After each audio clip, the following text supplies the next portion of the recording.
nous sommes ensemble pour 2 heures de direct, 2 heures volées à la nuit pour se parler et se sentir reliés les uns aux autres. La ligne est ouverte au 39 21.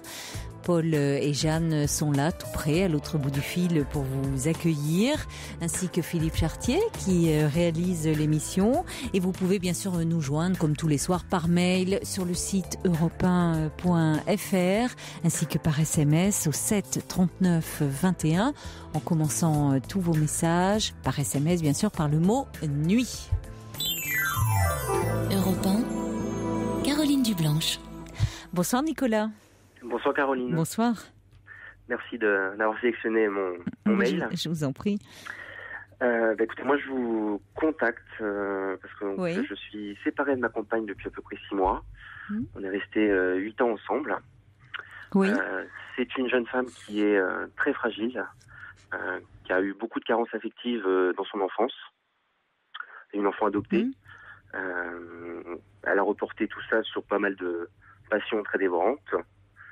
Et on s'est rencontrés, tout ça. On a eu beaucoup de projets ensemble qu'on a réalisé pour certains, mais pas pour d'autres. Vous étiez rencontrés dans le cadre d'une de ces passions ? Non, pas du tout. On s'est rencontrés par hasard, entre guillemets, un coup de foudre. Ouais. Et puis voilà, il y a 8 ans, on s'est très très très rapidement installés ensemble. Et puis il y a quelques années qu'on était sur Paris à l'époque, on a déménagé après en province. Et puis avec des projets d'enfants, notamment, avec de très très grosses difficultés pour en avoir. Au final, on n'en a pas eu. Et puis il y a 6 mois, on s'est séparés, mais ça fait, on va dire, 2 ans que la relation battait de l'aile, entre guillemets. Oui. Où elle s'éloignait de plus en plus, physiquement et psychologiquement. Et puis, il y a 6 mois, on a décidé d'arrêter parce que, voilà. L'un et l'autre, alors ? C'est possible. Décision commune, moi je sentais bien que ça ne pouvait plus durer. On avait plus du tout les mêmes attentes. D'accord. Les mêmes projets. Elle avait plus du tout ce projet d'enfant que moi je continuais à avoir. Et du coup, voilà, on a décidé d'arrêter tout ça. On était propriétaire d'une maison qu'on a mis en vente et qu'on a vendue depuis. On continue à cohabiter malgré tout ensemble jusqu'à la vente de la maison. Ah oui, c'est difficile ça. Oui, c'est assez compliqué. Et puis surtout, ce qui m'a motivé à vous contacter, c'est que il y a quelques jours, je me suis aperçu qu'elle avait des scarifications au bras. Ce qui m'a fait quand même un choc. Et c'est la première fois qu'elle se scarifie ? Oui. Je savais qu'elle l'avait fait il y a quelques années avant qu'on se rencontre. Mais sans que ça n'ait des conséquences, d'autres suites après. Mais apparemment, ce sont des choses qu'elle a faites il y a à peu près 1 mois et demi. Je m'en suis aperçu que là, parce que voilà, on cohabite, mais voilà, on se croise plus qu'autre chose. Oui, vous faites en sorte de vous éviter plutôt, Oui, on cohabite correctement, on discute, on reste en bon terme. Mais oui, quand même, ouais. On essaye quand même que les choses se passent le plus simplement possible. Mais c'est vrai que ma grosse crainte, c'est qu'au-delà des scarifications, qu'elle passe à un acte plus grave. Et voilà, c'est le fait qu'elle se soit scarifiée qui vous fait peur ? Ça, plus d'autres choses. Je sais pertinemment qu'elle est très fragile psychologiquement.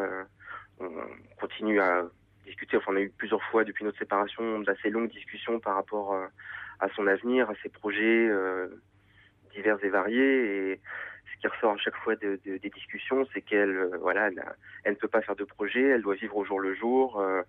Tous les projets qu'elle avait mis en place depuis plusieurs années tombent à l'eau. Elle ne peut pas faire autrement que ça tombe à l'eau, grosso modo.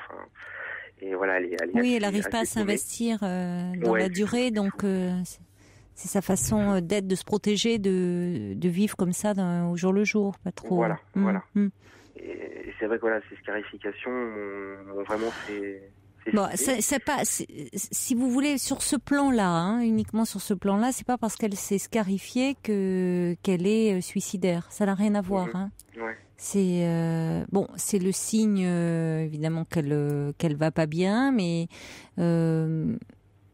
qu'elle n'arrive pas à exprimer quelque chose, qu'elle exprime de cette façon-là.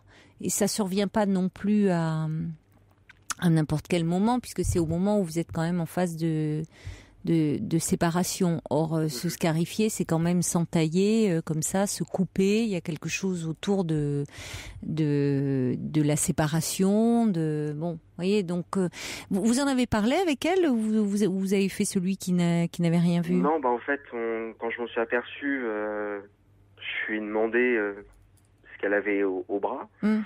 Et là, elle m'a simplement regardé avec un sourire gêné, parce qu'elle sait très bien.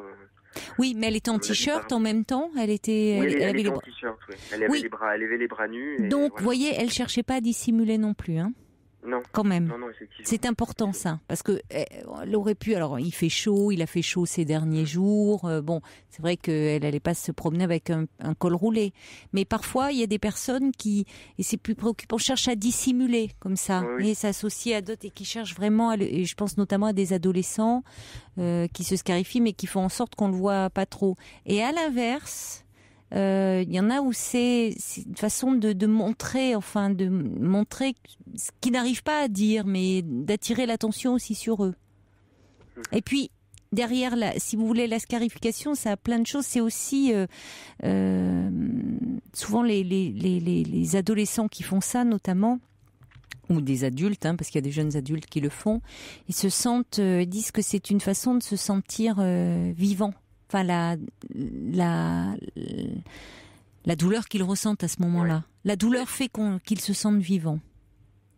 Besoin de... Bon. Alors, on peut penser que chez elle, ce que vous êtes en train de vivre aussi, la séparation, c'est quelque chose d'angoissant, surtout compte tenu de son passé, où vous dites où elle a été carencée, où elle a été... adoptée, confrontée donc à la séparation. Enfin, vous voyez, ça peut réactiver des choses. Mais justement, je vous ai interrompu d'ailleurs, pardonnez-moi, parce que pour parler de la scarification, quand elle a eu ce sourire gêné, mais est-ce que elle vous a dit que c'était elle qui s'était fait ça? Oui, elle m'a dit que c'est elle qui l'avait fait. D'accord. Bon. Monté à peu près à un mois et demi. D'accord. À peu près. D'accord. Donc c'est vrai qu'effectivement, on voyait qu'elle était cicatrisée. On voit bien sûr les marques, mais je voyais bien que c'était cicatrisé, donc ça datait pas de la veille, bien évidemment. Bon, donc ça c'est plutôt encourageant, oui. Oui, j'ose espérer qu'elle ne recommence pas. Après, c'est vrai qu'à un moment donné, on va bientôt se séparer réellement, dans le sens où la maison est vendue d'ici quelques semaines. Mais vous êtes très soucieux d'elle. Vous êtes vraiment, très préoccupé. Oui, vraiment. Vraiment. Et c'est vrai que je trouve difficilement les personnes à qui en parler dans son entourage proche. Et sa famille, puisque vous devez connaître ses parents, parce que vous avez vécu 8 ans ensemble. Je connais très très bien sa famille, ses parents. Enfin voilà, on était très très proches de toute façon. Est-ce qu'ils peuvent l'entourer? Est-ce que ce sont des parents sur lesquels elle peut s'appuyer? Et là, je ne pense pas. Ils sont adorables. Oui. Mais ils ont fait énormément de choses pour elle et son frère, parce qu'elle a un frère également adopté. Oui. Mais ils savent pas ils savent pas tellement rassurer. Oui, d'accord. Ils savent, même s'ils sont très gentils, mais ils savent pas forcément les rassurer, les consoler. Exactement. C'est jamais. Ils la sécurisent pas, quoi. Du tout. Ce que j'ai pu vivre en 8 ans, c'est vrai que c'est soit hyper excessif. Dans le réconfort, et c'est pas, moi je pensais pas que ce soit trop bon ou vraiment trop aidé non plus, limite assisté, et à l'inverse complètement détaché. Et voilà, c'est assez particulier. Vous lui avez dit que vous étiez préoccupé pour elle, que vous faisiez du souci pour elle? Non, mais elle le sait. Elle connaît mon caractère, et ça fait pour des 8 ans qu'on a vécu ensemble, on a eu, hélas, on a eu beaucoup de choses difficiles à vivre à certains moments, et elle connaît mon caractère. Elle sait que je suis quelqu'un de plutôt anxieux et soucieux de nature. Et bon, je pense qu'elle essaie d'éviter aussi ce sujet-là avec moi. C'est plus, vous auriez aimé continuer la relation disons qu'il y a encore, on va dire il y a encore un an, entre 10-12 mois, j'aurais dit oui. c'est vrai que sur les derniers mois avant la séparation, je sentais très bien que c'était, qu'on allait vers la fin de notre relation. Moi, ça commençait à devenir quasi intolérable, on va dire, de vivre ce que je pouvais vivre, beaucoup d'absence, plus du tout de convivialité ou quoi que ce soit, plus qu'un couple ne vit habituellement. Donc c'est vrai qu'à un moment donné, pour moi, ça devenait de toute façon inévitable. Donc la séparation, je m'y attendais. Elle n'a pas été plus facile à vivre, malgré tout, mais voilà, je m'y attendais. Je savais très bien qu'on arrivait à la fin. Oui, puis il y avait ce projet d'enfant que vous aviez qui n'a pas pu malheureusement se concrétiser, se réaliser. Qui parfois, je sais pas, vous aviez consulté des spécialistes de la fertilité? On est passé par tous les stades de la PMA. D'accord. Voilà, tout ce qui est. Oui. Ah oui, quand même, oui, vous étiez. Oui. Voilà, là, on était parti les derniers temps sur. Elle a quel âge, elle? Elle a 32 ans. Oui, elle est jeune. Oui. Et, voilà, là, pardon, vous étiez parti. Et en fait, là, on partait vers éventuellement on se tournait vers une clinique belge pour profiter entre guillemets d'un don d'ovocytes. Donc. Parce qu'elle a une difficulté au niveau de l'ovulation. Oui, elle a déjà ce qu'on appelle une endométriose, un stade très sévère. D'accord. Et oui, donc ça complique les choses. Voilà, ça complique. Plus d'autres pathologies en plus. Elle a des pathologies gynéco. Elle a des pathologies gynéco, elle a une pathologie hormonale aussi, elle est hypothyroïdique. Elle est, pardon? Hypothyroïdique. D'accord. C'est la thyroïde qui est touchée. Oui. Voilà. Bon. Je fais pas le dessin. Et voilà, donc le tout cumulé, il y a eu beaucoup. Oui, ça compliquait, mais voilà, c'est pas forcément irrémédiable. Voilà. Mais parce que ça serait intéressant, compte tenu de son histoire, j'imagine, et de la fragilité dont vous me parlez, qu'elle puisse travailler un peu sur elle, sur son histoire, et peut-être d'ailleurs par rapport aussi, alors même s'il y a des fragilité un peu organique, quelque chose aussi sur le plan physiologique qu'il faut pas négliger dans ce problème dans cette difficulté à avoir un enfant, mais il y a peut-être quelque chose aussi dans son histoire qui l'empêche d'accéder à cela. Peut-être. C'est vrai qu'elle a une histoire très très compliquée. Et est-ce qu'elle n'est pas du tout suivie? Non, hélas. Moi, je l'ai encouragée à plusieurs reprises à consulter un psychologue, psychothérapeute, tout ce qu'on peut. Je sais qu'elle en a consulté un il y a plusieurs années de ça avant qu'on se rencontre, mais qui ne lui convenait pas. Donc moi, j'ai essayé de lui faire comprendre que c'est pas parce que cette personne ne lui convenait pas qu'elle ne pouvait pas en trouver un autre, mais malgré tout, elle ne souhaite pas parce qu'elle a peur que ça réveille d'autres souffrances de son passé. Oui, elle a peur de se confronter à nouveau à la souffrance, mais parce qu'elle est très présente en elle. Et c'est une crainte qu'on peut comprendre et que ressentent beaucoup de personnes justement qui ont beaucoup souffert. Qui ont beaucoup souffert dans leur histoire d'enfant et qui du coup ont pu se construire brinque-ballant, mais qui tiennent à peu près debout. C'est un peu un édifice fragile, mais pour autant, ils se disent que d'aller reparler de ces blessures, de ce qui est si douloureux, ils auraient le sentiment que là, ils s'effondreraient vraiment. Et ils n'ont pas tort d'ailleurs. C'est-à-dire que si ils l'affrontaient véritablement, peut-être trop brutalement, oui, ça pourrait les faire vaciller. Mais un bon thérapeute, un thérapeute digne de ce nom, ne va jamais au cœur du traumatisme. Oui. Si vous voulez, c'est toujours quelque chose qui se fait. Enfin, c'est toujours. Il n'y a pas de systématisme en thérapie parce que c'est de la haute couture. Enfin, on s'adapte à la personnalité de chacun. Donc, mais on n'aborde jamais ce qui fait mal comme ça directement. On tourne autour, et c'est quand la personne est prête qu'on a pu consolider, renforcer certains aspects de sa personnalité.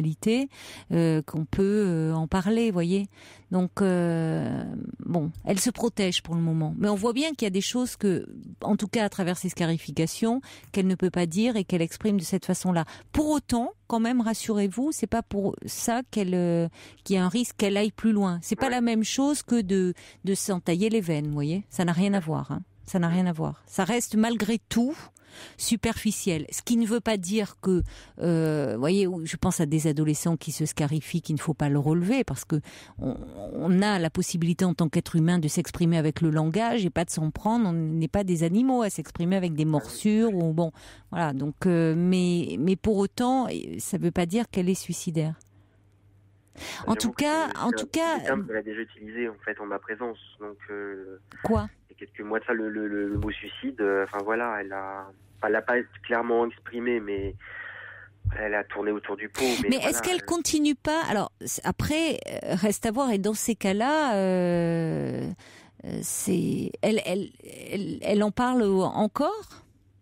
Bah ça fait plusieurs semaines qu'on n'a pas eu de grosses discussions, mais voilà, la dernière grande discussion qu'on a pu avoir par rapport à son mal-être et tout ça, ça remonte à peu près 2 mois.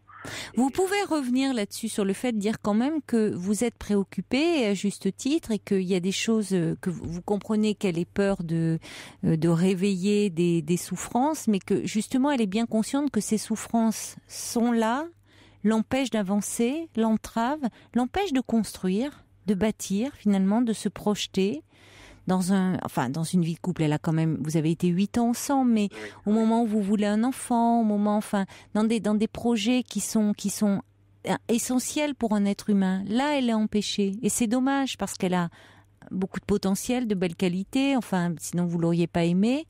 Vous pouvez lui rappeler, c'est que c'est dommage qu'elle se laisse arrêter parce qu'elle pourrait,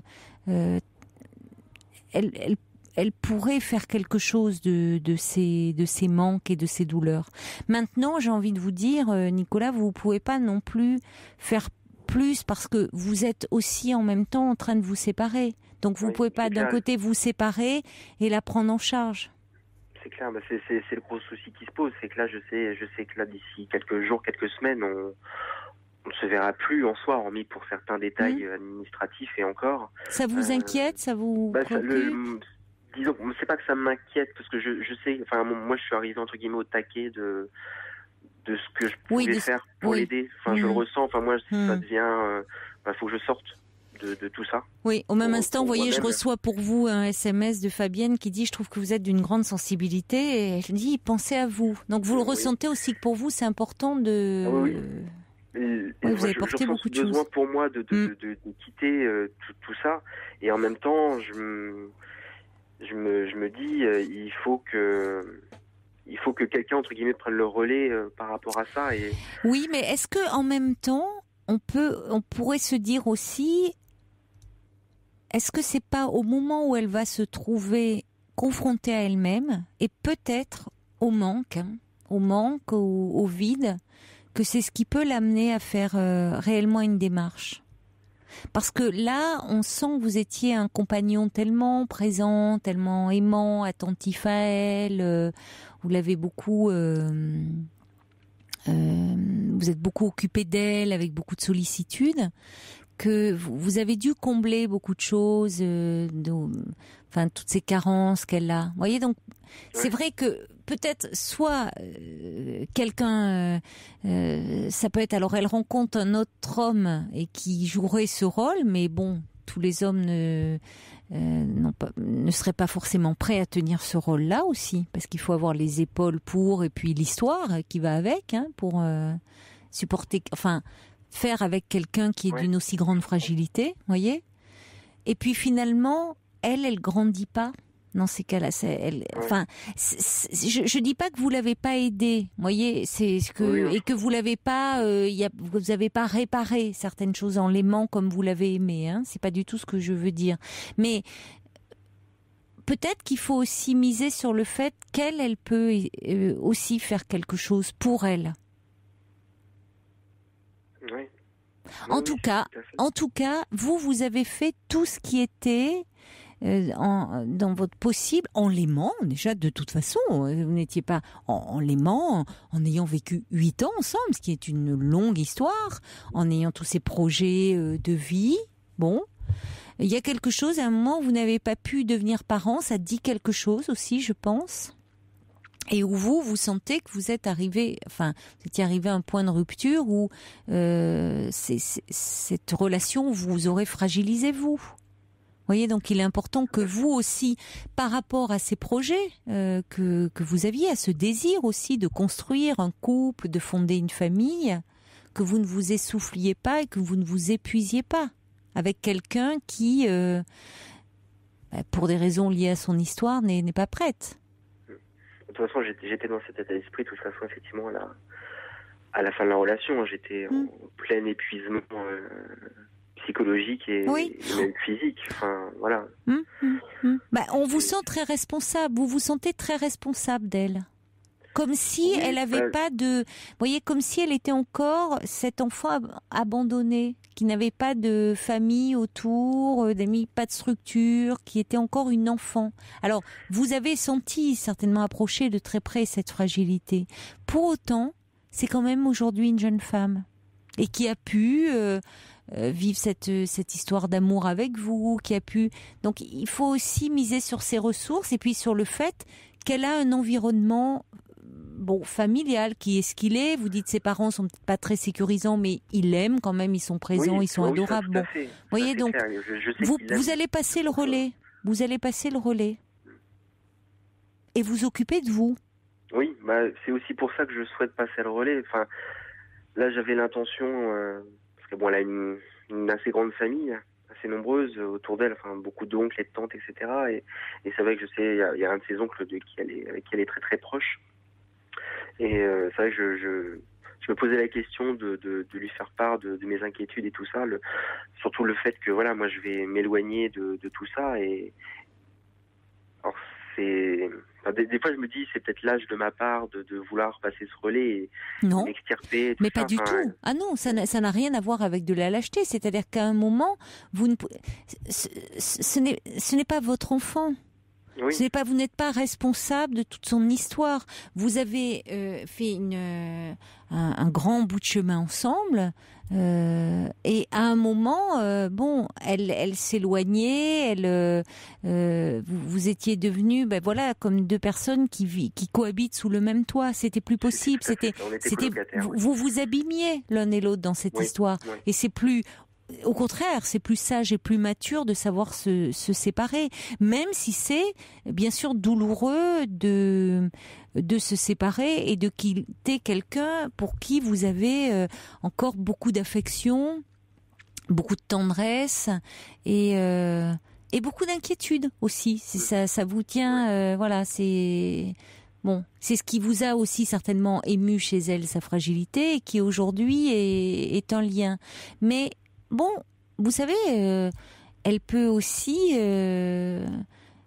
sa fragilité ne l'a pas empêché de rencontrer quelqu'un comme vous, justement, qui est très aimant et qui a été très bienveillant à son égard. Et je trouve que ça témoigne d'une force. Elle aurait pu aller vers quelqu'un qui aurait été destructeur pour elle, qui aurait pu lui faire encore plus de mal. Ça veut dire que... Mais ma crainte, justement, c'est qu'elle... Je sais que là, elle s'est créé un nouveau groupe d'amis ailleurs que dans notre région et qu'elle retrouve très très régulièrement. Et bon, je ne connais pas ces personnes, je les ai jamais rencontrées.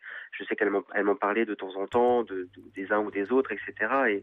Et mon inquiétude justement est qu'elle se retrouve auprès de personnes qui ne sont pas spécialement stables. Et qui ne lui apporte pas justement ce dont elle aurait besoin en matière de stabilité, d'écoute, toutes choses comme ça, et qui se retrouve justement de ce côté destructeur. Oui, mais vous ne pouvez pas la protéger de tout. Non, je sais bien, je sais. Vous voyez je sais. C'est là, voilà, c'est pas votre, ça serait votre enfant, vous pourriez intervenir, ce n'est pas, vous séparez là, donc vos chemins se séparent et elle doit faire ses propres expériences. Et ça veut dire qu'il faut que vous acceptiez aussi de ne pas vous occuper d'elle. Ouais. Mais ça en dit long sur votre personnalité aussi, sur votre histoire, sur le fait que pourquoi vous vous sentez aussi responsable, au-delà de l'affection et que vous avez pour elle, voyez, et peut-être de la culpabilité de laisser quelqu'un que vous sentez fragile, mais qui a peut-être plus de ressources que vous ne le pensez. Je sais qu'elle a des ressources, je sais qu'elle est capable de rebondir, Bon. Voilà. Il faut que je travaille sur ça également. effectivement. Ben, sur vous-même, il faut que vous vous recentriez sur vous-même parce que j'ai l'impression que vous avez beaucoup pensé, ressenti, vécu à travers elle enfin en tout cas ces derniers temps, et que la séparation, y compris physique, le fait de ne plus vivre sous le même toit quand même, et donc de ne plus être en contact, va vous aider à vous recentrer sur vous-même, sur ce que vous éprouvez, ressentez, revoir des gens, de vos amis, peut-être des amis que vous aviez un peu perdus de vue, enfin, vous recréez un univers. C'est ça, j'ai commencé effectivement déjà depuis quelques temps à recréer tout ça, à reprendre une vie sociale que je n'avais plus du tout, à reprendre des passions que j'avais j'avais mis de côté. Enfin, et c'est vrai que je me sens revivre. Et effectivement, j'ai hâte de. Oui, je crois que ça va vous faire du bien. Ouais, vraiment. Ça va faire du bien parce que vous êtes comme si vous êtes vraiment beaucoup décentré de vous-même. Oui. Tout à fait. Il y a quelqu'un par rapport à la scarification qui dit j'ai été concernée par ce problème-là pendant plusieurs années, et pour ma part je le vivais comme de l'autopunition, souvent aussi après une rupture ou une déception. Ça fait plus de 2 ans que j'ai arrêté. Lily dit l'automutilation exprime souvent une angoisse profonde. Une aide psychologique pourrait l'aider à se réconcilier avec elle-même et son histoire. En tout cas, Lily vous trouve très touchant de par votre sensibilité, votre douceur et vos attentions, mais n'emportez pas trop sur vos épaules, parce que après c'est vous qui risquez de vous effondrer. Vous savez, il faut faire attention dans le côté fragilité, le plus fragile n'est pas toujours celui qu'on croit. Comme ça, et là c'est vrai qu'il faut que je fasse. Oui, il faut que vous vous occupiez de vous là, vraiment. C'est ça que je fais un travail qui fait que je m'occupe des autres, et en plus, ça. Oula, oui. Alors d'autant plus, si vous vous occupez des autres, vous pouvez pas. Voyez, il est important pour que vous ayez un équilibre, que vous ayez des moments où vous appreniez aussi à vous faire plaisir, à penser à vous, ce qui n'est pas de l'égoïsme, mais à penser à vous, parce que prendre soin de vous pour pouvoir vous occuper des autres dans votre travail, mais il y a ce qui est du travail, et puis il y a ce qui est de la vie privée, et ça serait bien que dans la vie privée, vous trouviez quelqu'un qui puisse aussi s'occuper de vous un peu. Finalement, ça sera peut-être votre prochaine relation, où vous aurez quelqu'un qui sera pas trop fragile, qui saura prendre soin d'elle, s'occuper d'elle, et donc où vous aurez une relation plus équilibrée, voyez ? Plus de fait de partage et d'échange. Je pense que ça vous ferait du bien. Ouais, je pense, oui. Je suis entièrement d'accord. Bon, d'ici là, reposez-vous, partez en vacances. Pensez à vous. Bon, reposez-vous bien alors, Nicolas. Merci beaucoup, Caroline. Merci beaucoup. Au revoir. Bonne soirée, au revoir. Au revoir. Oui, suis-je tous de moi parce qu'ils me disent que si vous avez compris le titre, vous êtes très fort. Écoutez, j'ai pas encore eu un choc cérébral, ça va peut-être venir, qui me donnerait l'accent anglais. Vous n'avez pas vu ce reportage sur France 2 où des personnes qui ont un problème parfois cérébral se retrouvent, on pense qu'elles ont un accent. Il y avait cette dame qui s'était réveillée australienne avec un accent français, et en fait elle était très désespérée parce que on disait c'est pas une maladie l'accent français, mais et en fait, c'est pas que ça déformait un petit peu le visage, ça ne se voyait pas, c'était imperceptible, mais du coup, c'est vrai qu'elle parlait anglais avec un accent français, et c'est très curieux. Ça montre que le cerveau, on connaît que finalement, ça reste encore un mystère. On a beau se pencher dessus, on connaît même pas 20% du fonctionnement de notre cerveau. Il y a des choses comme ça assez étonnantes. Donc bon, j'ai pas eu de choc encore, j'ai pas eu de trauma, je le souhaite pas, pour me réveiller un matin en parlant en anglais couramment. Allez, on va accueillir Christophe. Bonsoir. Bonsoir Caroline. Bonsoir Christophe. Oui, donc je vous appelle de nouveau, toujours pareil, je vous avais appelé au mois de décembre par rapport à ma fille qui avait énormément de problèmes avec lequel on n'arrivait pas à suivre, et j'ai suivi un peu vos conseils, je suis allé voir une éducatrice spécialisée et tout. Et alors racontez-moi, redites-moi un peu quand même pourquoi, que je vous resitue.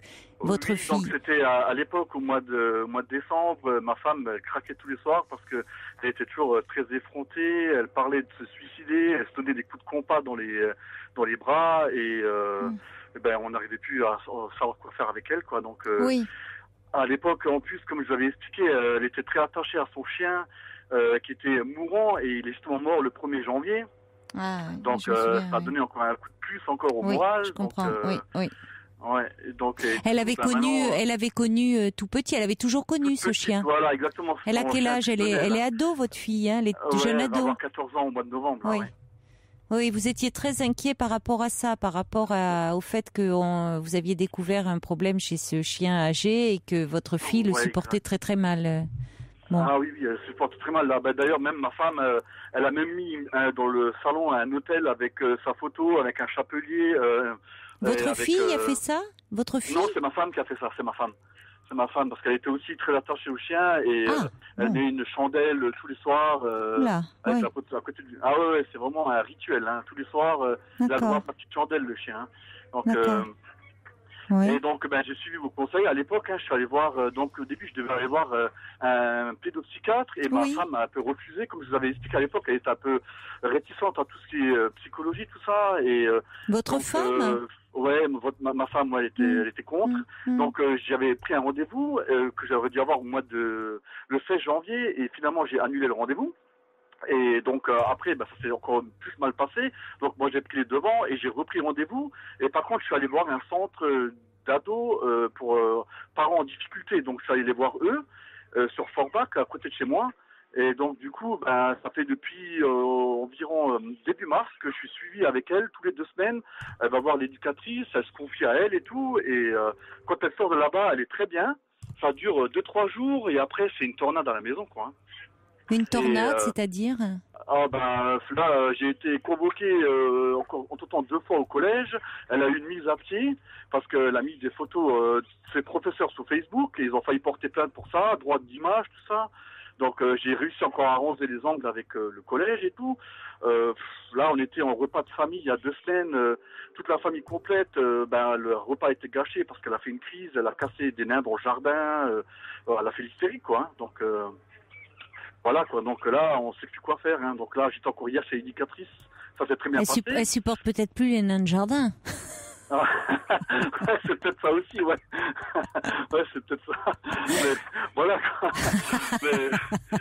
Je vous taquine, mais bon. Non, mais je me doute, ouais.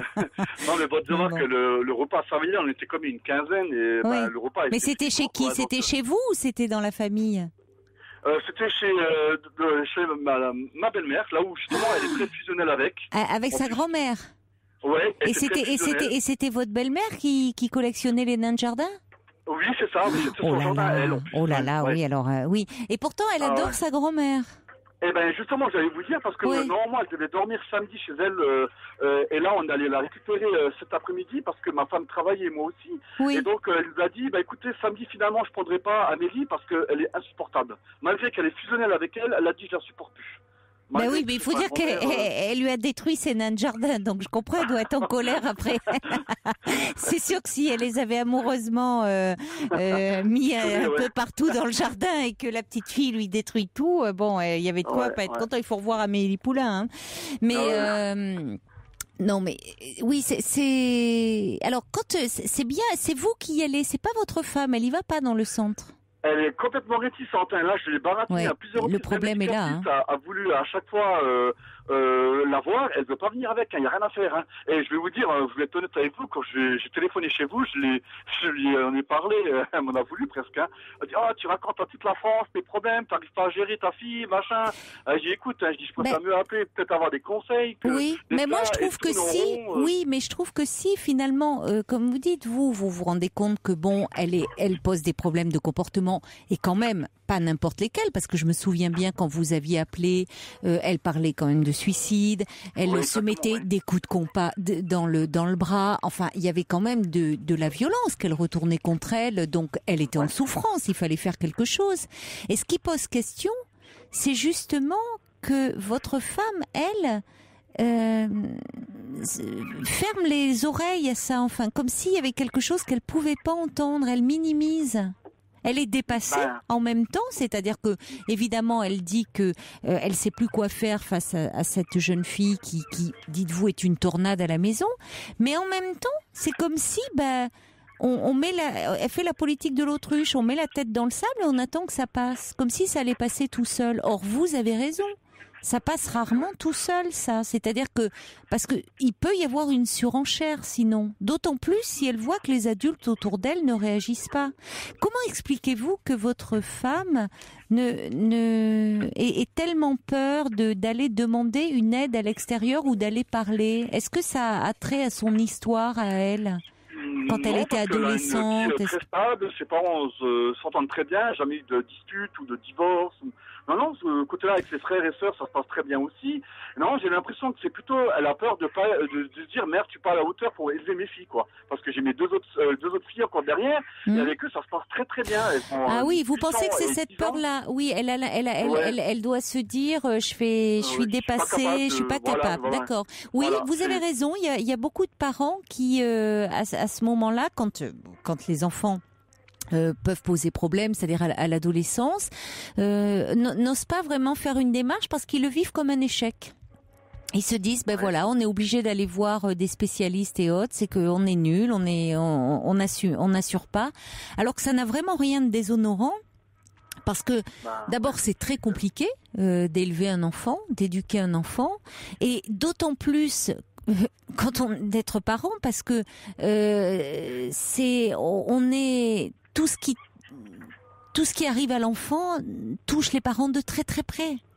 C'est que ça soit par rapport à des problèmes physiques, de maladies ou autres, on est dévoré par l'angoisse, mais aussi quand c'est des problèmes d'ordre psychique, enfin qu'il y a ou de comportement, parce que c'est aussi des choses qui peuvent se jouer dans la relation et où les adolescents provoquent leurs parents.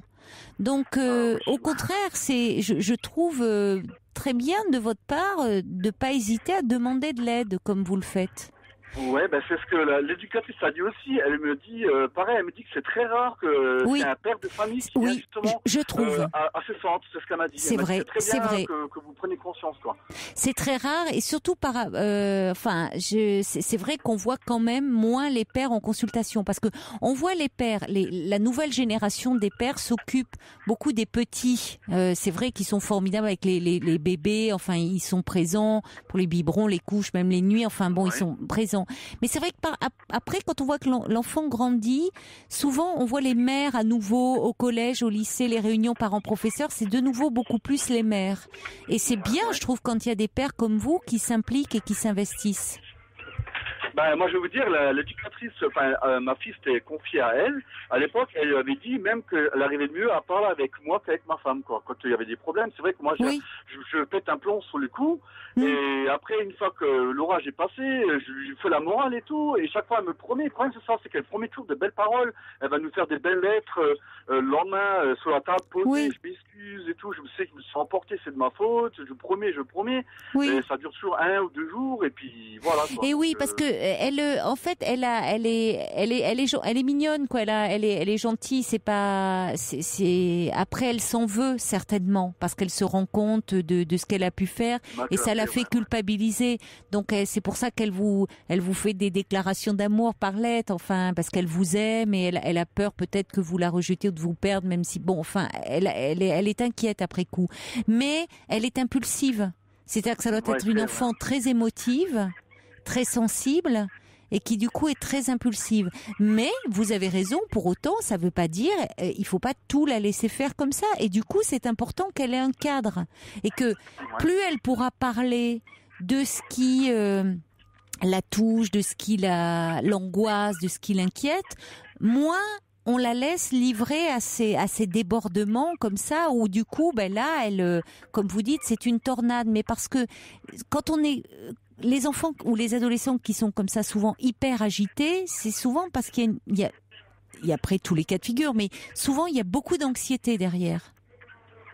Ouais. Elle, anxieuse, comme ça, non, elle est, on va dire plutôt, je sais pas, genre un peu pète sec, quoi. On veut dire, à l'école, si maintenant on va essayer de la raqueter quelque chose, elle va rentrer dans le tas, quoi. Je veux dire, moi j'ai toujours appris de cogner et de discuter après, ça c'est mon point de vue. Donc, je sais pas si c'est le bon, mais... Vous lui avez appris de cogner et discuter après ? Voilà, ouais, c'est un peu oui. ma Bon. philosophie, quoi. Bon, en même temps, Ouais. alors ça se discute, votre philosophie, mais c'est vrai qu'elle sait se défendre comme ça, votre fille, on l'embête Oui, pas. elle a même D'accord. défendu son cousin qui était plus âgé. Son cousin Mm. s'est fait racketter au collège et c'est elle qui s'est interposée et qui a défendu son cousin, quoi, qui est un an plus âgé. Elle suit votre philosophie, c'est-à-dire qu'elle agit, elle est dans l'action, elle casse tout à la maison, puis après elle parle, Ouais. elle vous fait de belles lettres. Elle a Voilà. intégré votre philosophie, mais c'est vrai que ça Ouais. pose problème Ouais. après dans la vie, Ma parce femme, que comme moi, moi, comme je vous ai dit à l'époque, je bosse tout le temps en poste de nuit et là, je suis parti ce soir au boulot et je suis parti avec la boule au ventre parce que ma femme elle est en train de pleurer quand je suis parti, quoi. Elle sait plus quoi faire, elle est dépassée, quoi. oui, mais parce que votre femme, voyez, il faudrait aussi qu'elle admette parce que qu'elle a besoin d'aide et que c'est pas déshonorant. C'est-à-dire que ça serait bien, j'imagine que les éducateurs en parlent là où vous allez dans cette maison des adolescents, qu'elle vienne sa mère aussi. Parce que sinon, tout ce que vous mettez en place, et c'est important parce que je pense que vous la cadrez, vous la sécurisez, mais en même temps, comme elle passe la plupart du temps avec sa mère, là ça va pas. Parce que sa mère, à mon avis, elle est très débordée, il y a quelque chose, oui, elle est angoissée, et d'autant plus que c'est quelqu'un qui a du mal à parler, j'ai l'impression. Ouais, disons voir que oui, avec ses parents et tout ça, je veux dire, elle a jamais eu vraiment de grosses disputes familiales, tout ça, avec ses parents. C'est vrai que moi, j'ai eu une enfance aussi un peu speed aussi quand j'étais gamin.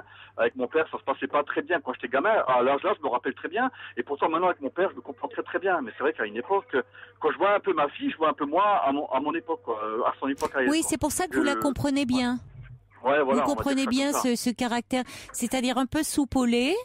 Elle s'emporte vite, mais elle est pas rancunière. Elle est en fait, elle est très affectueuse, quoi. C'est une enfant pleine d'affection. Ouais. C'est ça. Elle s'emporte. Mais elle a un bon fond, quoi. Derrière, après, elle vient vers vous et c'est fini. Voilà, c'est ça, ouais.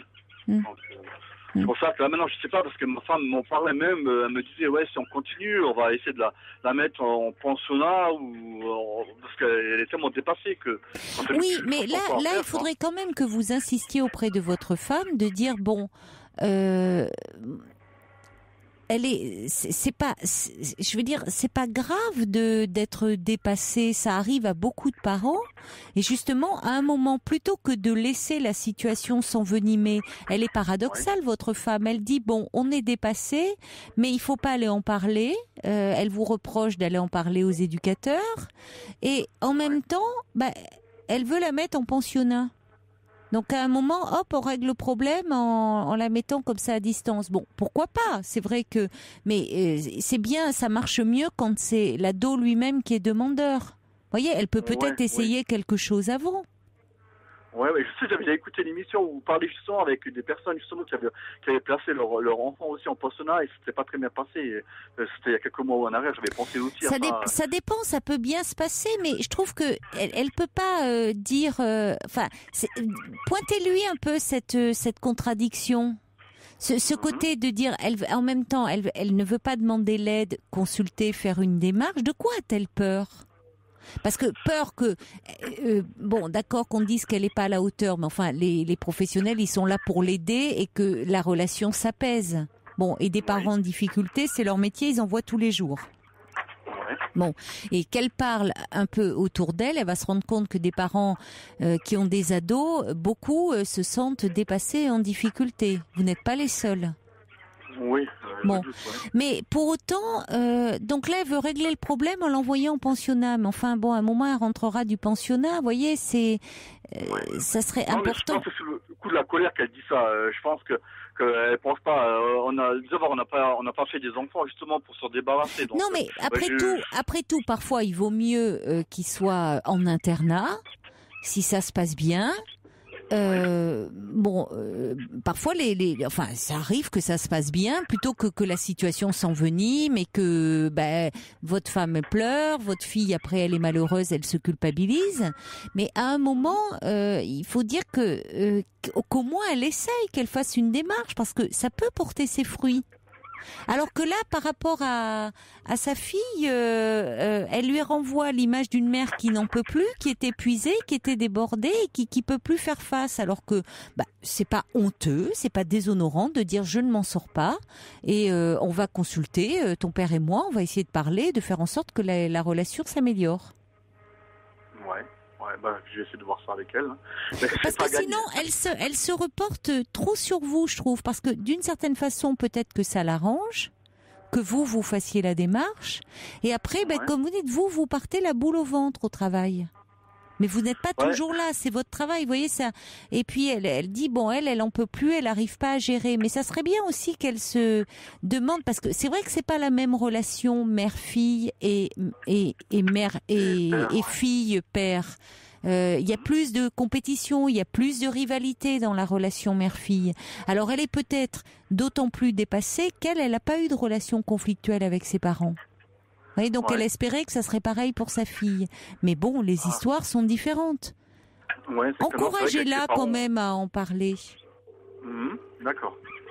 Et puis il y a quelqu'un qui dit elle dit ça serait peut-être bien aussi pour elle qu'elle ait un autre chien à aimer. Vous avez songé à peut-être pour un anniversaire ou Oui, moi je voulais prendre un chien, mais ma femme franchement a dit, elle a tellement pleuré pour ce chien qu'elle ne veut plus avoir ça à vivre en plus.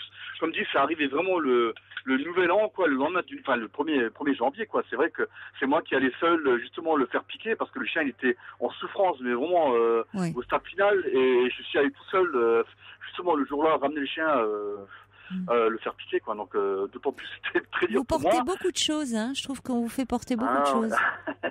Ouais, je suis assez costaud, naissance et... Ouais, mais vous voyez, par exemple, votre femme, je trouve qu'elle a en elle des fragilités dont elle veut pas parler. Bon, parce que 6 mois après, lui faire un hôtel, elle lui met toujours une bougie et tout, il y a quelque chose d'une douleur qu'elle entretient. Et peut-être que pour votre fille, c'est pas forcément une bonne chose. Parce que votre fille ait souhaité faire ça, c'est une chose, vous voyez, il y a quelque chose de...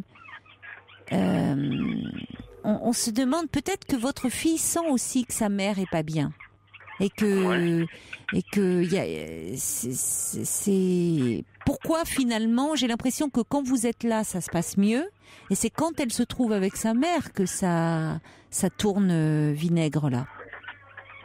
Non, déjà quand moi je suis là, je tempère tout de suite parce que quand elle commence à s'énerver avec elle, moi je viens, je dis bien tu te calmes, tu montes dans ta chambre et puis voilà quoi. Donc je tempère un peu le truc parce que des fois ma femme elle est explosive aussi avec elle et bon je la comprends, mais moi aussi ça va aussi d'être explosive. Alors, moi plutôt que lui en mettre une, je préfère mieux la faire envoyer dans sa chambre quoi, pour éviter justement... Oui, mais vous voyez le problème c'est qu'à un moment il faut quand même que vous insistiez auprès de votre épouse en disant la difficulté dans la relation c'est plus entre elles deux.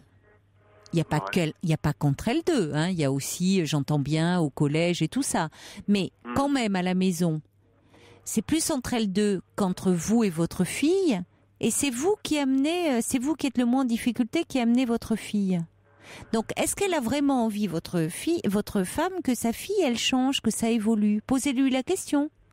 Ben si, parce que là encore, elle lui a encore dit, moi à ton âge, avec ma mère, je me confiais à elle et tout, j'allais me promener avec ma mère, j'allais faire du shopping, et avec toi, j'ai carrément pas envie de parler ni de faire du shopping. Oui, mais justement, vous pouvez lui dire que peut-être, ce qui est difficile pour elle, c'est qu'elle aimerait, elle repense à sa propre adolescence, parce que les adolescents ont ce don de nous ramener à notre propre histoire, on revisite son adolescence avec eux. Elle repense à sa propre adolescence avec sa mère, faite de beaucoup de complicité, et ça la rend triste de ne pas avoir cette complicité avec sa fille. Bon, déjà sa fille est différente, elle aussi, c'est pas la même histoire, il faut aussi peut-être qu'elle accepte. Et puis misez là-dessus aussi, dites-lui qu'après tout, pour que la relation soit plus agréable et pas faite d'agressivité, parce que c'est vrai que je comprends que votre femme en a marre, c'est pénible comme ça quand c'est toujours des rapports de force. Dites-lui d'au moins essayer, qu'elle essaye de venir au moins une fois avec vous. C'est pas dangereux. On va pas la remettre en question comme elle croit. qu'elle essaye au moins de faire la démarche. Je pense qu'elle a peut-être peur qu'on lui fasse des reproches sur son éducation. Eh ben, dites-lui que quand vous y allez, on ne vous fait pas de reproches, au contraire, qu'on est là pour vous aider. Insistez. Elle vous écoute quand même sur certains points, donc insistez là-dessus. Et dites que c'est dans l'intérêt de votre fille, et aussi pour que, oui, peut-être qu'elle arrivera et que sa fille, elle serait heureuse d'aller de temps en temps faire du shopping avec sa mère, d'aller prendre un petit café avec elle, d'aller au cinéma ensemble, et que du coup, tout le monde se porterait mieux, d'accord ? Et que vous en avez marre de jouer les arbitres. D'accord, écoutez, je vous remercie. Tentez. Beaucoup des conseils. Ouais. Voilà. Et puis, je vous tiendrai au courant. Tenez-moi au courant. Bonne route. D'accord, merci encore et bonne soirée encore. Hein. Bonne soirée, au revoir Christophe.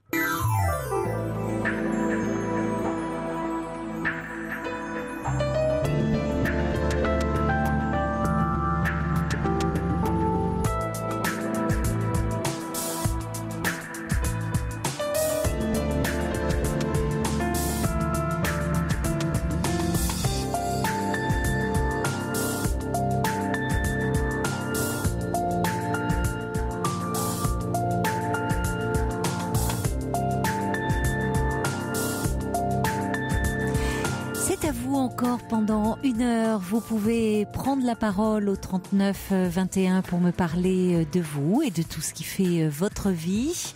Et vous pouvez également réagir à tous les témoignages à tout moment, puisque nous sommes en direct comme chaque soir, par mail sur le site europe1.fr ainsi que par SMS au 7 39 21 en commençant vos messages par le mot nuit. Vous commencez vos messages par le mot nuit uniquement pour les SMS, parce que vous me faites rire, parfois je reçois des mails qui commencent par nuit. Sur les mails, ce n'est pas nécessaire. Bonsoir José. Bonsoir Caroline Dublanche. Bonsoir. Je vous remercie beaucoup d'avoir pris mon appel. Je vous en prie, c'est moi qui vous remercie d'appeler. Vous êtes oui, je vous remercie infiniment. Et je remercie aussi le monsieur qui m'a accueilli, qui est très très bien, qui m'a vraiment fait patienter. Oui, vous avez eu Paul. Alors, écoutez, j'ai beaucoup de choses à vous dire. Oui. Et il y a quelques années, j'avais subi une rupture sentimentale très très grave. Oui. Et j'avais décidé que c'est fini. Pour moi, les relations sentimentales, j'en veux plus. Ah oui, à ce point-là. Et voilà, ouais. Qu'est-ce qu'elle vous avait fait, cette femme, pour dire ça? On a vécu 15 ans ensemble. Et on a acheté une maison, donc je l'aimais tellement que j'ai pris le crédit en charge, quoi. Et quand la maison a été terminée, elle m'a envoyé une lettre recommandée qu'il fallait qu'on arrête, quoi. Ah oui, c'est violent, oui. D'accord. Donc je me suis dit, bon, à partir de là, il fallait tourner la page. Oui. Et ça, c'était en 98, hein.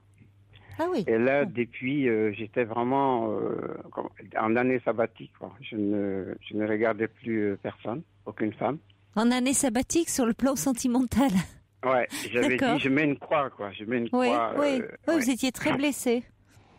Très blessé, très blessé. En ce sens que la police s'est intervenue parce qu'elle voulait vendre tout de suite. Oui.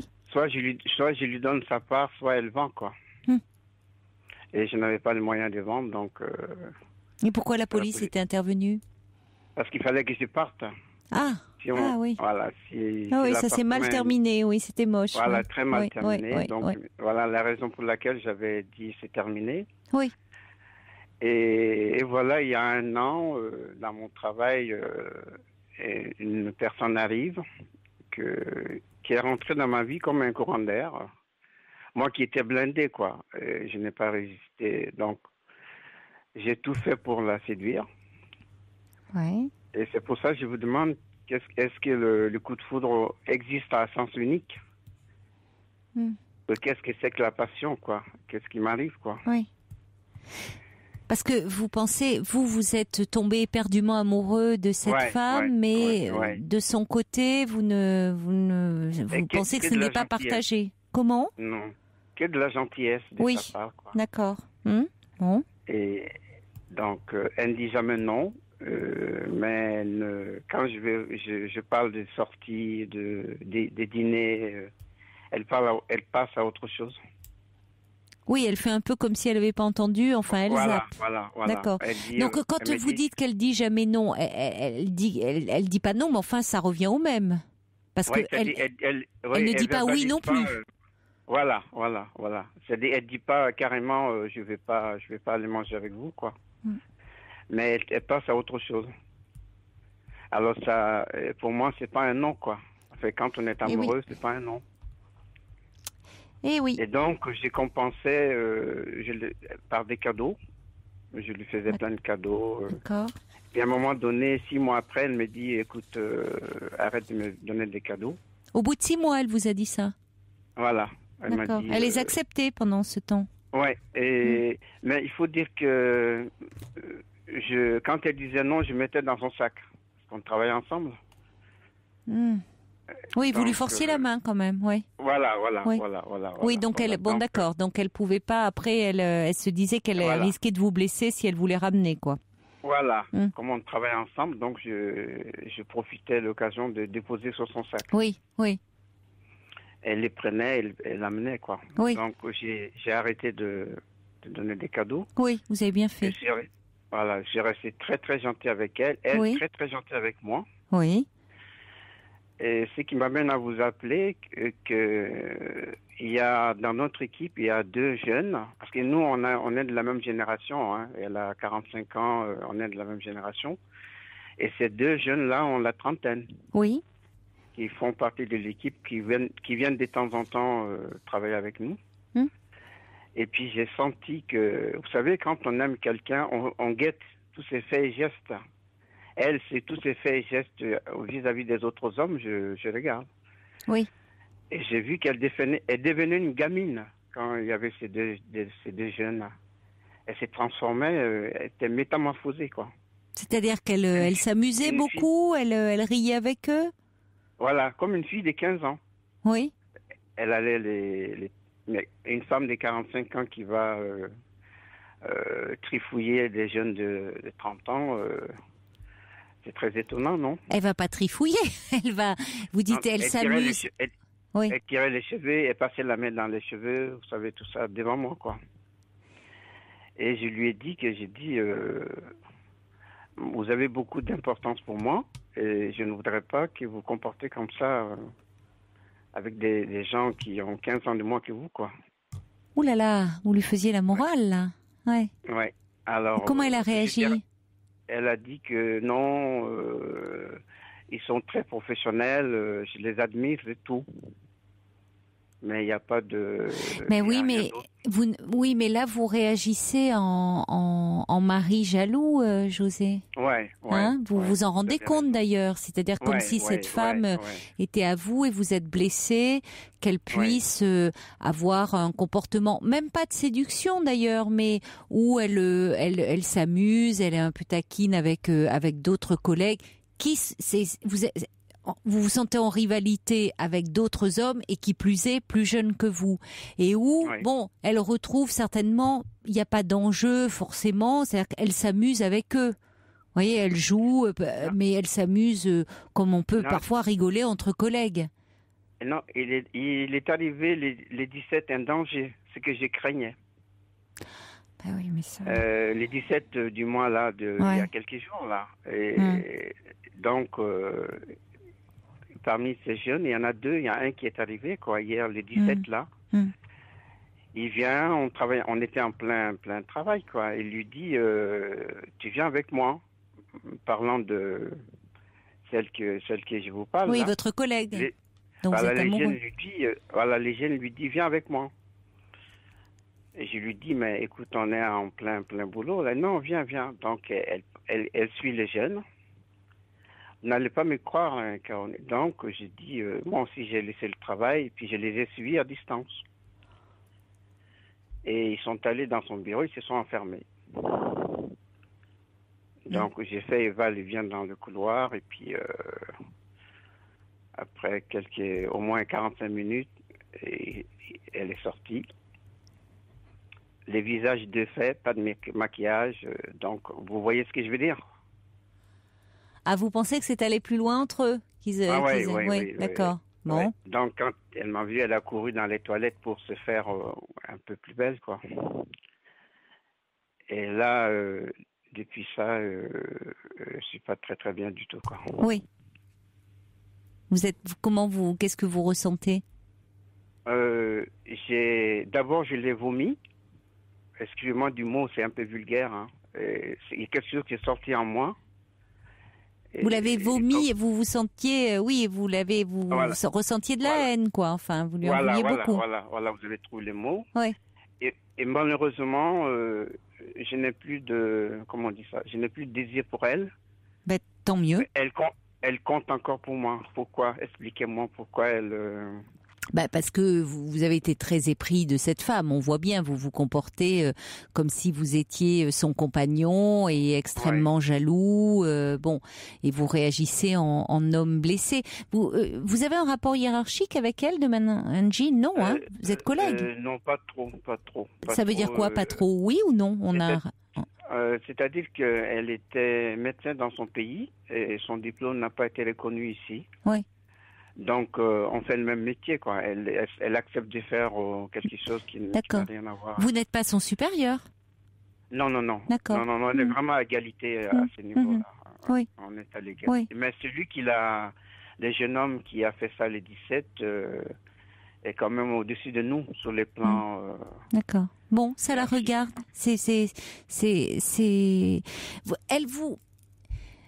Depuis, vous avez eu un coup de foudre, la question que vous posiez, et vous avez eu un coup de cœur pour elle. Elle ne vous a jamais laissé espérer quoi que ce soit, José. Vous ne vous êtes jamais vu en dehors. À chaque fois que vous lui avez proposé un déjeuner, un verre, un dîner, certes, elle ne vous disait pas non, mais elle ne vous a jamais dit oui non plus. Oui. Donc j'aurais dû comprendre, quoi. Oui. Ah, oui.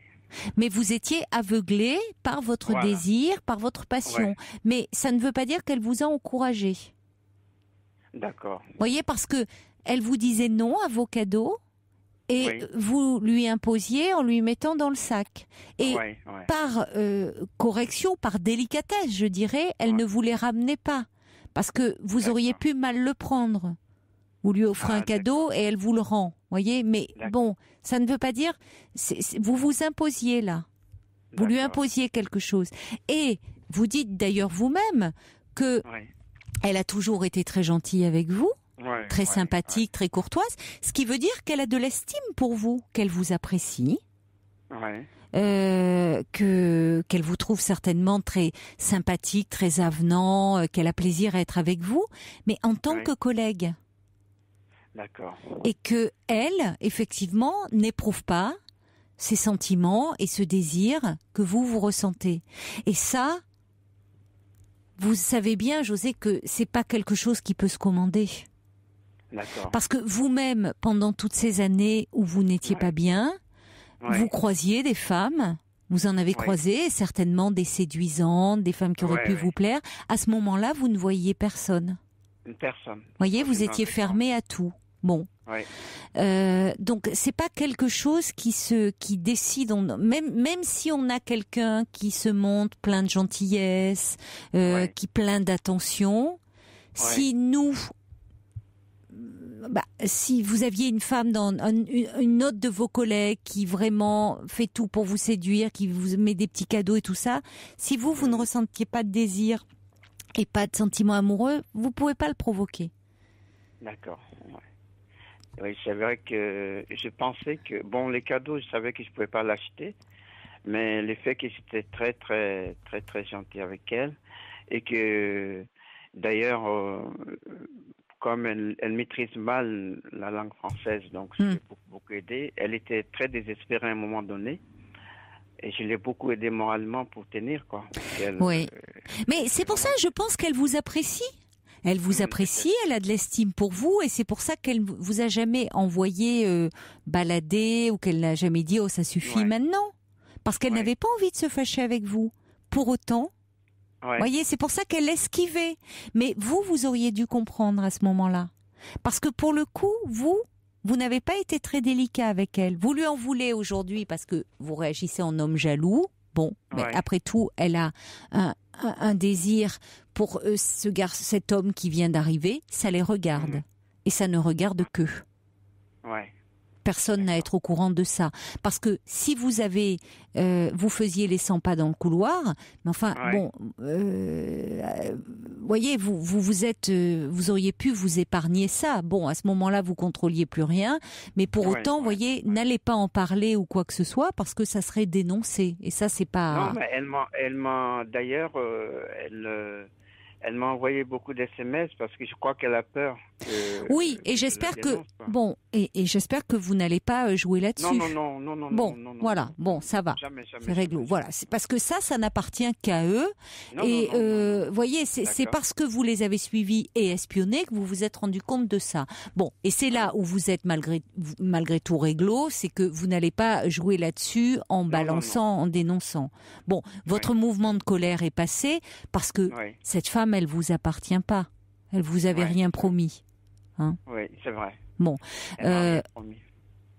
Mais si vous voulez, c'est ce que dit Sylvain. Elle a essayé de vous dire, de vous laisser comprendre en tout cas, qu'il fallait la laisser vivre sa vie, qu'en tant que collègue, elle vous appréciait beaucoup, mais que ça n'irait pas plus loin.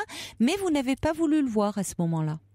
Oui, et ça montre parfois, ça montre que, voyez, vous l'avez dit vous-même, elle vous disait pas non.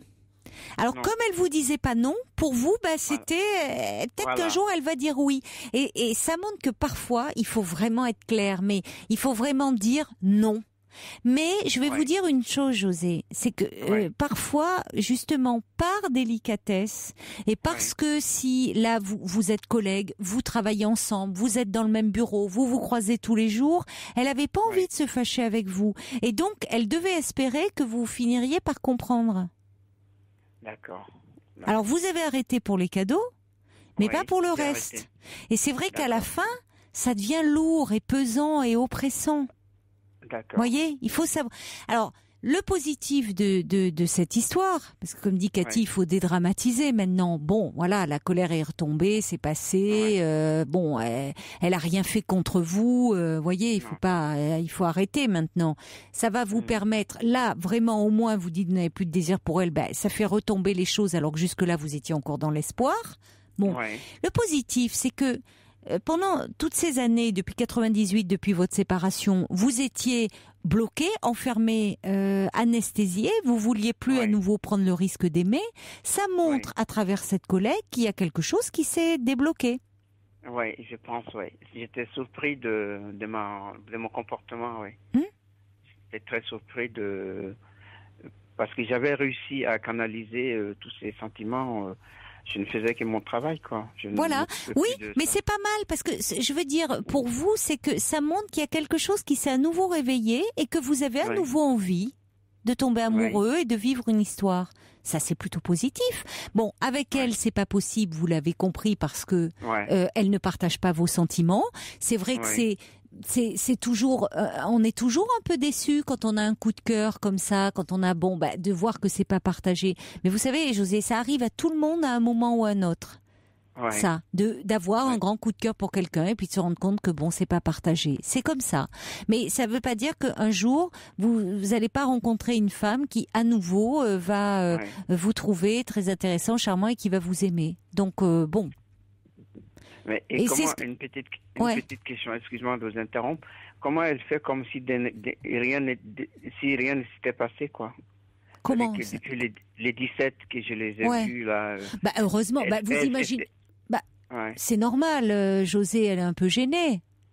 Elle va pas. En plus, elle vous doit rien. Elle est un peu gênée. Elle va pas revenir là-dessus en disant tu nous as vus, n'en parle pas ou bon. Non, ça ne regarde qu'elle et cet homme. D'accord. C'est ce que dit Lilia. Encore un petit message qui dit: la passion et le désir vous ont privé de votre discernement, mais cette jeune femme n'était pas votre propriété. Elle est libre de ses actes et de faire ce qu'elle veut dans le cadre du travail. Je compatis avec votre chagrin, dit Lilia, mais vous vous êtes raconté une histoire à un moment. Mais je ne l'en veux pas. Je ne l'en veux pas, cette femme. Et quelqu'un dit: cette histoire est la preuve que vous êtes prêt à aimer à nouveau. C'est ce qu'il faut retenir. Voilà. Vous voyez, c'est qu'il y a quelque chose qui s'est débloqué. Donc, les coups de foudre, c'est possible, quoi, à sens unique, quoi. Bien sûr. Bien sûr que c'est possible. Oui, oui. Mais ça veut dire aussi que il y a des moments dans la vie, vous avez traversé des années où vous n'étiez plus du tout réceptif. Parce que, et vous avez certainement rencontré des femmes qui auraient pu être susceptibles de vous plaire, séduisantes, intelligentes. Mais à ce moment-là, vous aviez une armure pour vous protéger. Voilà. Ça veut dire que cette armure, elle s'est fissurée. C'est très bien. C'est ce que dit Béa. Vous êtes prêt à nouveau à vivre quelque chose. Béa qui vous trouve touchant. Voilà. Donc bon, au final, c'est plutôt positif. Mais donc, maintenant, avec cette collègue, vous laissez, oui, voilà, vous tournez la page et vous la laissez tranquille. Et vous verrez que vous aurez une meilleure relation d'ailleurs, certainement. D'accord. Voilà, avec elle. Ah oui, d'accord. D'accord. Je vous remercie beaucoup de votre conseil. C'est moi qui vous remercie. Merci beaucoup, au revoir, José. Merci. Au revoir. Merci. Au revoir. Bonsoir, Marie. Bonsoir. Bonsoir. Ça va bien? Oui, ça va bien, je vous remercie. Et vous? Oui, je tremble de la tête aux pieds, mais c'est pas grave. Je ne sais pas par quoi commencer. Alors, vous êtes revenu en France, je vais vous aider un petit peu. Vous êtes revenu en France il y a quelque temps, après avoir vécu au Canada, une vingtaine d'années, c'est ça? Oui, c'est ça, oui. Et vous êtes arrivé une mésaventure là-bas Oui, disons que moi déjà, je suis handicapée de naissance. Je sais pas si vous connaissez la maladie des os de verre. Ah oui. Oui. Et ma mère déjà avait la maladie. Oui. Et puis bon, me l'a transmise. Mais bon, c'est pas grave ça. Même si j'ai vécu dans les années 60, 70, tout le temps dans les hôpitaux. Ben oui, forcément, parce que vous faites des fractures constamment. À l'époque, oui, c'est ça, oui.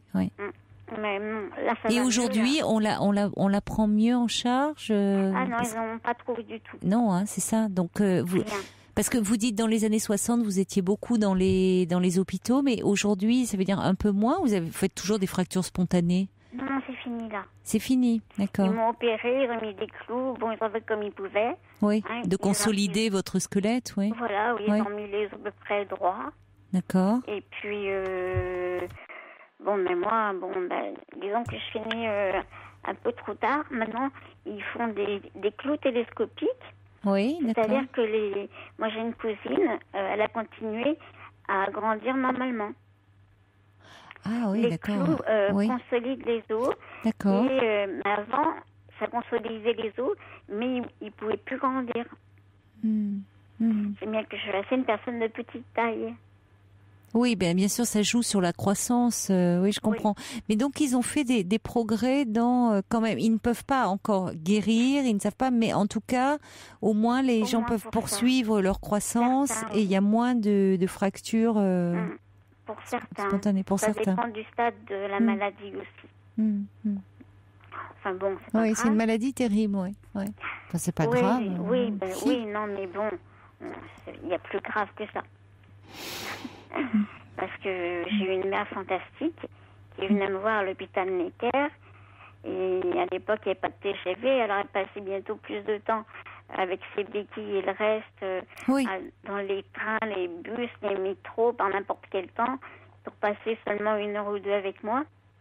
Parce qu'à l'époque, les mères n'avaient pas le droit de rester auprès de leurs enfants. Oui. Alors, puis mon père... Mais oui, à ce moment-là, oui. Là aussi, ça a beaucoup changé, heureusement. Oui, heureusement. Et puis mon père, je ne sais pas pourquoi, il a fait un total refus. Il n'a jamais voulu de moi. Et pourtant, votre mère avait elle-même la maladie, donc... Absolument, elle l'avait prévenue. Oui. Alors, j'ai pas compris. Ou alors peut-être, après... En devenant plus grande, je me suis dit que peut-être il était jaloux parce qu'on était tellement fusionnels toutes les deux. Oui, c'est possible. On se comprenait pour tout, et pour la maladie, les douleurs. Oui. Et puis on avait les mêmes goûts, tout ça. Donc, mère et fille, on était toutes les deux comme 2 sœurs, comme 2 amies. Oui, ça vous a aidé, votre mère vous a aidé à faire face à cette maladie. Oui. Elle m'a toujours donné des bonnes idées. Elle m'a dit, écoute, les gens te regarderont bizarrement, mais si c'est des enfants, réponds-leur gentiment, c'est pas méchant. Puis les autres, ils hurlaient, puis ils continuaient à vivre ta vie. Donc, j'ai fait comme ça.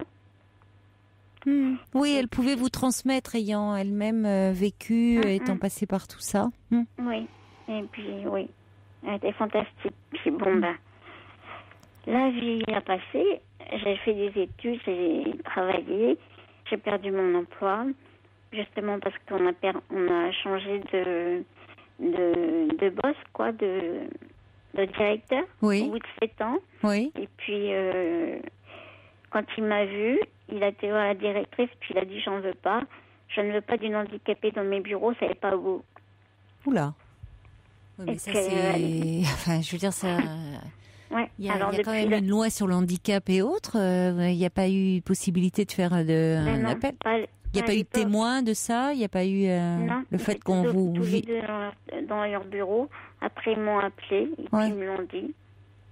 Qu'est-ce que vous faisiez comme travail? Vous étiez... Moi, j'étais au service comptabilité. Oui, non, mais enfin, c'est inadmissible. Enfin, je veux dire,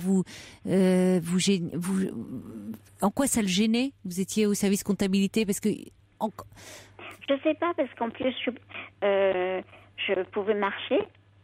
J'avais pas un fauteuil roulant. J'avais juste un... Oui, mais enfin là, on est dans un exemple de discrimination. Vous n'avez pas vu la médecine du travail. Enfin là, il aurait fallu qu'il y ait un branle-bas de combat. Il a profité justement que l'assistante sociale qui s'occupait de tout ça est juste partie à la retraite. Oui. Au même moment. Et puis il m'a donné un recours. Il m'a dit, vous avez 3 jours pour trouver des preuves comme quoi lui me trouvait inapte à mon travail. Que j'aimais pas mon travail, alors que j'ai travaillé 7 ans sans problème. Et en 3 jours, qu'est-ce que vous voulez que je fasse sans assistante sociale, sans rien? Sans rien, sans personne. Alors, j'ai perdu mon emploi. Je me suis retrouvée de la région parisienne. J'ai dû repartir avec mes parents. Retourner chez mes parents. Puis mon père qui était très violent, tout ça. L'autre fois, j'entendais une femme chez vous qui disait que son père était très très violent avec elle. Et moi, c'est pareil, il me crachait au visage, il m'attrapait par les cheveux, il m'emmenait dans une pièce, dans l'autre. Mais ma mère était décédée. Hein. Oui, elle n'était plus là pour... Elle ne pouvait plus me défendre. Pour vous défendre, oui. Et là, il me crachait au visage, il me disait, je veux que tu crèves. Et même une fois, il m'avait dit, je me rappellerai toute ma vie, un matin, je me lève et puis il me dit, tu sais quoi? Je dis non. Il me dit, tu es pire que le sida et le cancer ensemble. Oh, c'est monstrueux comme parole. Et un jour, il m'a regardé puis il m'a dit, au moins dans le temps, j'aurais pu te vendre dans un cirque. Des trucs comme ça, c'est bien que... Oui, et pourtant, il avait été... je veux dire, il a été amoureux de votre mère qui avait cette maladie-là, donc sa haine, le rejet vis-à-vis de vous et... Oui, puis en plus, je ressemble comme 2 gouttes d'eau à ma mère. Oui, c'est d'autant plus... Bon, il avait un sacré problème. Oui. Enfin, c'était... En tant que père, il pouvait rien assumer ou ça le remettait trop en question, je sais pas. Mais enfin bon, j'espère que vous n'êtes pas resté trop longtemps auprès de lui parce que il vous détruisait là. 2 ans. Ouais. De 2006 à 2008, j'ai essayé de joindre ma famille, personne n'a voulu me croire. Les voisins étaient au courant, mais ils voulaient pas s'en mêler. La police, je les ai appelés souvent. Ils sont venus 3-4 fois. Ils ont rien fait. C'est tout. Parce que il me disait qu'il fallait que je voie un médecin pour poser une main courante. Mais le médecin, c'est drôle parce que malgré la fragilité osseuse, je n'avais jamais rien de cassé. Et j'avais même pas de bleu ni d'hématome. J'avais juste des contusions qui me faisaient mal, mais rien d'apparent. Donc mon médecin généraliste, il savait le calvaire que je vivais, il me donnait même pas à manger. J'avais pas de chauffage dans ma chambre. Mais il pouvait rien faire. Il m'a dit, je peux pas dire que vous avez quelque chose de cassé, alors que Enfin, si, je suis désolée. On est dans la maltraitance, là. Que vous ayez ça, qu'il y ait des fractures ou pas, si vous étiez dans cet état-là, qu'on ne vous donnait pas à manger, enfin, je suis désolée, si, on est dans la maltraitance. Il y avait des choses à faire, mais bon. Oui, mais je sais pas. Personne n'a rien fait. Le médecin est tenu de faire un signalement, enfin, quand il y a... c'est pas que sur le plan médical, là, il y avait une situation de danger. Non, vraiment, je vous assure. Là, il y a eu une série de graves dysfonctionnements entre votre patron, où on est clairement dans de la discrimination, où ça faisait 7 ans que vous faisiez très bien votre travail au service de comptabilité, il n'y a pas de souci. Et puis là, lui arrive en disant je veux pas d'un handicapé. Ça se jouait même pas au niveau de l'assistante sociale. Hein. Là, c'est l'inspection du travail. Malheureusement, bon, vous n'étiez pas suffisamment informé, mais c'était pas l'assistante sociale. Il fallait saisir l'inspection du travail. Hein. C'est les prud'hommes. Enfin bon. Et quant à votre père, votre médecin qui venait, qui voyant cette situation, là, on était clairement c'est de la non-assistance à personne en danger, c'est de la maltraitance. Et aujourd'hui, alors, comment vivez-vous ? Bon, après tout ça, je suis repartie au Canada. Et pourquoi repartie ? Parce que vous avez de la famille là-bas ? Je sais pas, c'est comme si c'était mon pays là-bas. J'ai vécu de bonnes années là-bas. Et puis ici, ma famille ne veut pas de moi parce que je suis handicapée. Donc mes oncles, mes tantes, mes cousins, ça fait 30 ans que je les ai pas vus. Ils sont mariés, ils ont des enfants, je sais même pas leur nom. Si je les appelle, ils me raccrochent au nez. Donc je suis repartie. J'avais personne ici.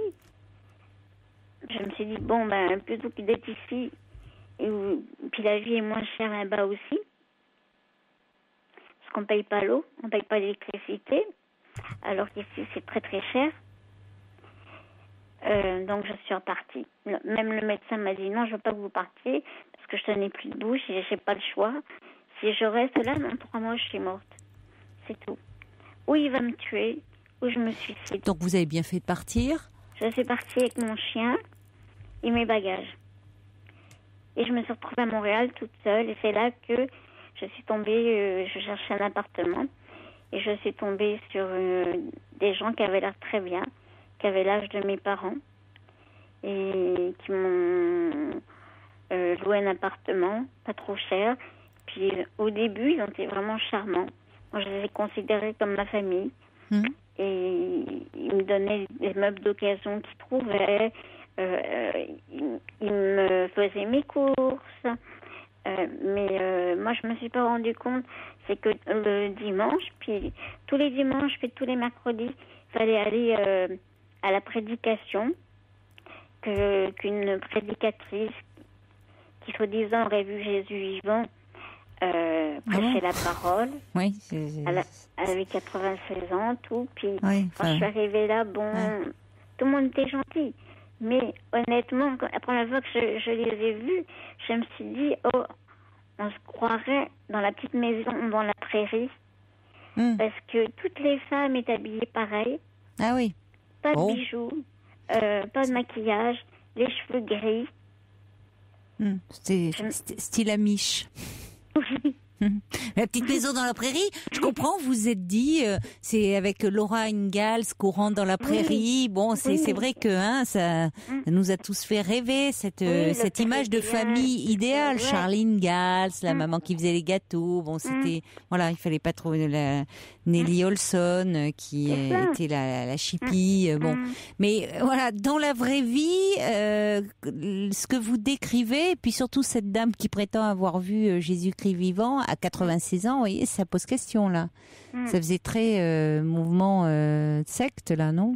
Mais oui, ce que je disais à Paul, c'est que... C'est pour ça qu'ils étaient si gentils. Oui, mais au début, ils étaient vraiment gentils parce qu'ils ils sont toujours... Ils se dire, elle va rentrer avec nous, rester avec nous. Oui. Ils étaient une trentaine, et ils étaient soudés comme les doigts de la main. Et moi, comme j'avais plus personne, je me suis dit, là, j'ai trouvé ma vraie famille. Ils m'abandonneront jamais. Et j'étais tellement en manque d'affection avec mon père Et oui, vous êtes trouvé une famille, vous le dites bien, enfin, et au-delà de ça. Mais de toute façon, vous savez, les gens qui rentrent dans des sectes, on dit, mais comment est-ce possible? Comment ils l'ont pas vu venir? Mais souvent, c'est dans un moment de leur vie où il y a un isolement, une fragilité, et où au départ, c'est cette cohésion de groupe, cette chaleur humaine, c'est ce qui est mis en avant. L'impression de rentrer dans un groupe, une famille, quelque chose qui vous porte. Bon, à quel prix? Finalement, on est dans l'emprise. Hein. Oui, mais on ne s'en rend pas compte. Pas au début. Puis quand je suis revenue en France en 2011, parce que mon père étant décédé, il a fallu que je vienne vendre sa maison. Donc là, je suis rentrée dans la vraie vie avec le notaire et tout le monde. Oui. Et puis, c'est là que j'ai commencé à vous écouter. Oui. À la radio, écouter Europe 1. Moi, je suis addict à Europe 1, Nicolas Poincaré, David Abiker, tout ça. Maintenant, c'est ma famille. Le 18-20, oui. Et puis, à force d'écouter des choses, je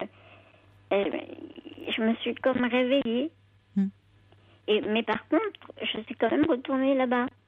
Il vaut mieux vous trouver cette famille-là, hein, elle vous crée moins de contraintes, elle est moins aliénante.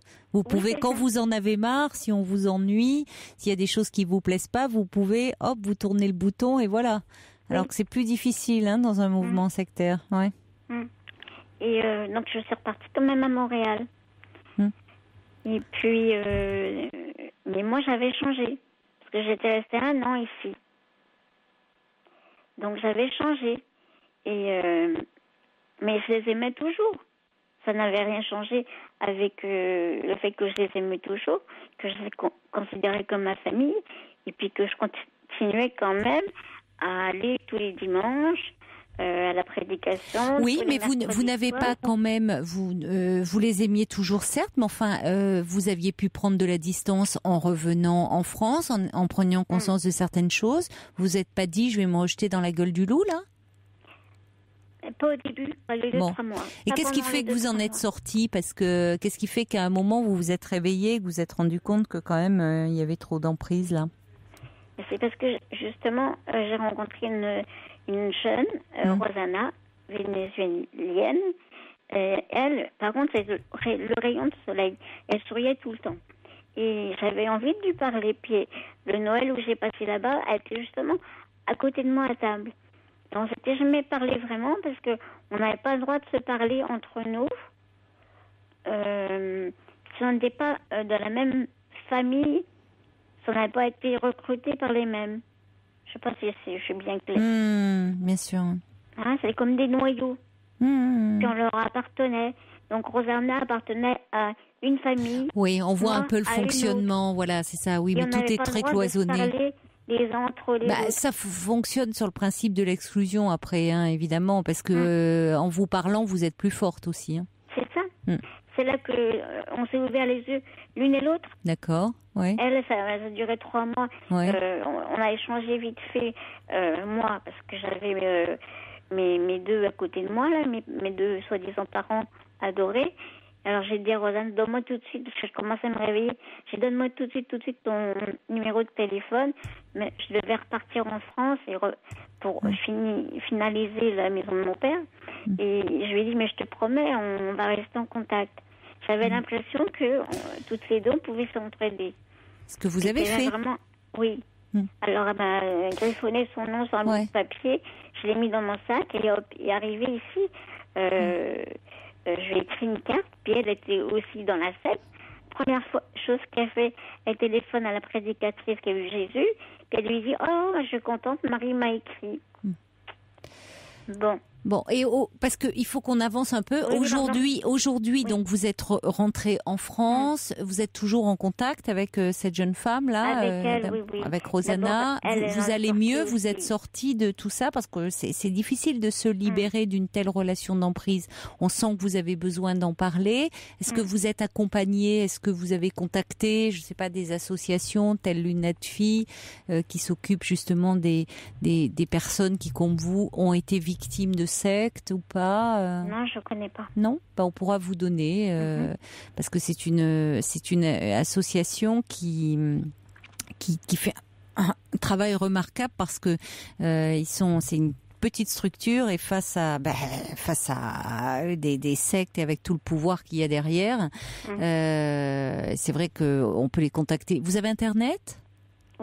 Oui, vous pouvez. Si vous avez de quoi noter, vous pouvez faire www.unadfi.org.